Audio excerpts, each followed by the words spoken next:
Hello everyone. तो आज के इस वीडियो में हम आप सभी को पैंट की कटिंग करना सिखाएंगे, क्योंकि बहुत दिनों से आप सभी का कमेंट आ रहा था। बहुत सारे लोग पूछ रहे थे कि हमें पैंट की कटिंग सिखाइए। तो आज हमने पैंट की कटिंग वाला वीडियो ला दिया है, जिसके लिए 2.25 मीटर हमने कपड़े को लिया है और इसको डबल फोल्ड किया है। और इसकी लंबाई जो है पूरा वो 41 इंच है, यानी 41 इंच पे हमने कपड़े को डबल फोल्ड किया है। उसके बाद से सबसे ऊपर से हम 2 इंच कपड़े को पहले छाट लेंगे और लाइन को वहीं से सीधा कर लेंगे। और 2 इंच एक्स्ट्रा ऊपर से हम इसलिए मार्क कर रहे हैं ताकि वहां पे हम ऊपर कमर के तरफ रबड़ लगाएंगे। 2 इंच हमने ऊपर मार्क किया है और साइड से हमने कितना लिया है 12 इंच, क्योंकि रेयॉन वाला कपड़ा है, इसीलिए ये सिल धुलने के बाद से हमारा कपड़ा जो हल्का सा है बैठ जाता है। इसीलिए हमने इसकी लंबाई को 11 इंच रखने के बजाय 12 इंच रखा है, क्योंकि धुलने के बाद बैठ जाएगा। और 36 साइज का ये पैंट है। और फिर यही जो लाइन हमने बनाया है 2 इंच हट कर, वहीं से अपने पैंट की लंबाई को मार्क करेंगे। मान लीजिए आपको जितना लंबा अपना पैंट बनाना है उस हिसाब से आप मार्किंग कर सकते हैं। मान लीजिए हमें 37 इंच का पैंट बनाना है, तो हमने जो लाइनिंग बनाया है वहाँ से नीचे की तरफ 37 इंच पे मार्क करेंगे। और फिर वही मार्क करने के बाद से 2 इंच और आगे की तरफ हम नीचे की तरफ जो हमारा सिलाई मार्जिन रहता है, जो कि मोड़ने में हमारा जाता है, उसके लिए भी मार्क कर लिए हैं 2 इंच। तो 2 इंच नीचे से सिलाई मार्जिन, 2 इंच ऊपर से सिलाई मार्जिन, ऐसे आपको लेके और बीच में अपने पैंट का लंबाई ले लेना।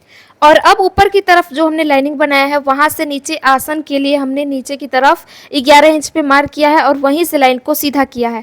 अब जो लाइनिंग बनाया है वहाँ से आगे की तरफ 2 इंच और मार्क करेंगे। और फिर क्या करेंगे, आसन के लिए राउंडेड शेप दे देंगे, ऐसे गोल शेप दे देंगे। तो इस तरीके से हमारा पैंट का मार्किंग हो जाएगा। और इसके बाद से हम क्या करेंगे, यही जो हमने मार्क किया है नीचे की तरफ आसन के लिए 11 इंच पर, इसी लाइन को अपने तरफ सीधा कर लेंगे। और सीधा किस लिए करेंगे वो भी बताते हैं आपको। ध्यान से देखते जाइए आप लोग वीडियो को और एंड तक बने रहिएगा, तभी आपको पैंट की कटिंग जो है समझ में आएगा एकदम इजी तरीके से। तो इस वाले लाइन को हम सीधा करेंगे स्केल की मदद से। और सीधा करने के बाद से क्या करेंगे, इसके पूरे लंबाई को नापेंगे कि ये कितना लंबा है। उसके बाद से इसका जो आधा मार्क है, ये देखिए इस तरीके से पूरे लंबाई को मार्क करने के बाद से इंच टेप को डबल फोल्ड किया और आधे पे मार्क कर लिया। अब जितना ये आधा इंच आया है, मतलब मार्क करने के बाद से उसका आधा हम नापेंगे, तो ये 6 इंच आ रहा है।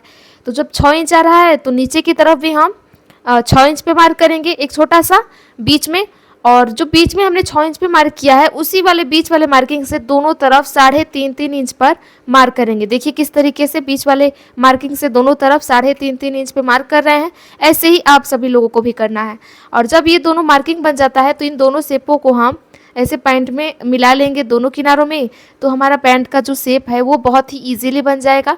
एकदम परफेक्ट और प्रोफेशनल तरीका है। अगर आप लोग मार्किंग करने का तरीका इस तरीके से आजमाते हैं तो बहुत सारे लोग करते क्या है कि सीधा सीधा पैंट की मार्किंग कर देते हैं, तो उससे आपका पैंट तो बन जाएगा लेकिन वो एकदम सही तरीका नहीं है। ये जो मैं बता रही हूँ ये एकदम सही और प्रोफेशनल तरीका है।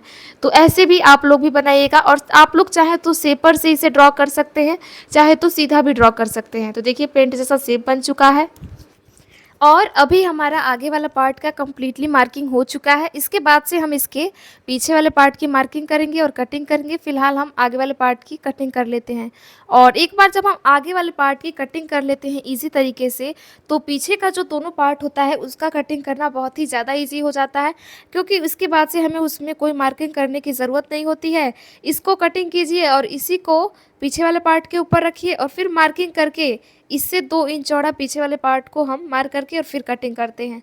तो आपको भी इस तरीके से करना है। देखिए कपड़े को हम और आगे की तरफ 2 इंच बढ़ा लेंगे, क्योंकि पीछे वाले पार्ट को हम अक्सर 2 इंच लंबा काटते हैं, 1 या 2 इंच। तो हम इसको 1 इंच लंबा रखेंगे पीछे वाले पार्ट को। देखिए ऊपर की तरफ से पहले ही 2 इंच कपड़े को छाँट रहे हैं और फिर लाइन को सीधा करने के बाद से वहीं से हम अपने आगे वाले पार्ट को इसके ऊपर रखेंगे और फिर मार्किंग करके और कटिंग करेंगे। तो किस तरीके से इसको बढ़ाना है 2 इंच साइड से भी, वो भी देखिए आप लोग ध्यान से। और सेम वैसे ही मार्किंग कीजिएगा। इसके बाद से इसकी सिलाई करना भी हम बताएंगे, तो आप लोग वीडियो में एंड तक बने रहिएगा, तभी आप सभी लोगों को जो है समझ में आएगा। और यहाँ तक वीडियो को देखते आए हैं तो आप लोग प्लीज़ वीडियो को लाइक करके चैनल को सब्सक्राइब कर लीजिएगा, क्योंकि इसी तरह के हेल्पफुल वीडियोज़ हम डेली बाई डेली अपने चैनल पर अपलोड करते रहते हैं। तो देखिए आगे वाले पार्ट को हमने रख लिया इसके ऊपर। अब क्या करेंगे, जैसा इसका शेप है वैसे ही हम इसको मार्किंग कर लेंगे, चारों तरफ से मार्किंग कर लेंगे। और उसके बाद क्या करेंगे, आगे वाले पार्ट को हटा लेंगे और फिर 2 इंच एक्स्ट्रा और बढ़ाएंगे हम इसमें। तो देखिए सेम आगे वाले जितना मार्क हो चुका है। अब किनारों से हम ये जो हमारा आसन है वहाँ भी 2 इंच, ऊपर की तरफ भी जो 2 इंच बढ़ाएंगे, लेकिन जो हमारा पैर की तरफ नीचे आता है वहाँ भी 1 इंच जितना बढ़ाएंगे। 2 इंच हमें नीचे की तरफ नहीं रखना है। और जो 2 इंच ऊपर हमने मार्क किया था लाइन, उसको इस तरीके से हम कमर की तरफ डाउन रखेंगे। देखिए किस तरीके से इसको डाउन रख रहे हैं और जिधर साइड हमारा आसन है उधर की तरफ ऊंचाई के जैसे है। देखिए आप स्केल की मदद से इस तरीके से इसको मार्क किया है और आपको भी ऐसे ही करना है और फिर हम इसकी कटिंग कर लेंगे। और फिर बाद में से देखिए कैसे 2 इंच बाहर की तरफ हम मार्क कर रहे हैं पैंट को बढ़ाने के लिए, पीछे वाले पार्ट को। देखिए किस तरीके से 2-2 इंच की तरफ ऐसे मार्क करते-करते और नीचे की तरफ आ रहे हैं।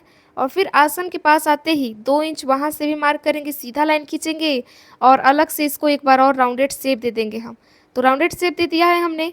अब इसको डार्क कर लेंगे हम, क्योंकि पहले डॉट डॉट बनाया था हमने। और फिर नीचे की तरफ भी जैसे ऊपर की तरफ मार्क किया है 2-2 इंच, नीचे की तरफ 1 इंच पे मार्क करेंगे, 2 इंच नहीं रखना है। लेकिन जो हमारी कस्टमर है थोड़ी सी मोटी है, इसीलिए हम नीचे भी 2 इंच के जितना रख रहे हैं, बाकी सिलते टाइम हम इसको फिटिंग कर देंगे।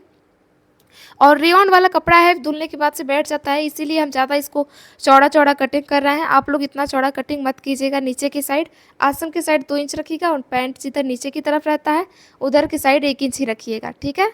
और हमने केवल आगे की तरफ जिधर आसन है उधर बढ़ाया है, बाकी जो हमारा जिधर से हम कटिंग कर रहे हैं उधर की साइड से हमने नहीं बढ़ाया है इसको, एक तरफ से बस इसको हमें बढ़ाना रहता है। और बड़े ही आसानी से आपको हमने बता दिया कि पैंट की कटिंग कैसे करते हैं। उम्मीद है आप सभी को समझ में आया होगा। तो अगर आप समझे हैं तो लाइक करना मत भूलिएगा और चैनल को सब्सक्राइब भी कर लीजिएगा। अब कटिंग हमने कर लिया है तो इसको हम सिलेंगे भी। देखिए ये हमारा पीछे वाला पार्ट है और ये हमारा आगे वाला पार्ट है और आसन जो है हमारा दोनों, इस पे हम सिलाई लगा लेंगे। देखिए उंगली से मैं दिखा रही हूँ आपको, दोनों आसन की तरफ देखिए सिलाई भी लगा लिया हमने बोलते ही। तो किस तरीके से सिलाई लगाया, आप इसको सीधा करेंगे और फिर बताएंगे कि किस तरीके से एक दूसरे के ऊपर इसको रख के और फिर सिलना है। तो स्टेप बाय स्टेप चीज़ों को समझा रहा है। देखिए खोले हैं हम इसको तो किस तरीके से दिख रहा है। और ये हमारा जो है पीछे वाला पार्ट है, इसके ऊपर हम आगे वाले पार्ट को रखेंगे और फिर हम दोनों तरफ से इसको रख के सिलाई लगा लेंगे। ये जो हमारा वी जैसा शेप बना है वहाँ भी और दोनों किनारों की तरफ भी। तो ऐसे ही आप सभी लोगों को भी करना है और आप लोगों को कोई कन्फ्यूजन ना हो, इसीलिए मैं नीचे की तरफ रख के और फिर आप सभी को समझा रही हूँ ताकि अच्छे से आपको समझ में आए। देखिए एक तरफ सिलाई लगा लिया है और ये किनारों की तरफ भी और अपने साइड भी, दोनों किनारों पे भी सिलाई लगा लेंगे। उसके बाद से इसको सीधा करके आपको दिखाएंगे। तो देखिए अभी हमने चारों तरफ सिलाई लगा लिया है, अभी इसको हम सीधा करेंगे और फिर आपको दिखाएंगे। और रबड़ लगाना हम नहीं सिखाए हैं इसमें, क्योंकि हमारे पास टाइम नहीं था और अर्जेंट में हमें इसे देना था, तो इसीलिए हम इसका वीडियो शूट नहीं कर पाए। बाकी आपको रबड़ लगाना सीखना है तो उसका वीडियो है मेरे चैनल पे, आप लोग जाके अलग से देख सकते हैं।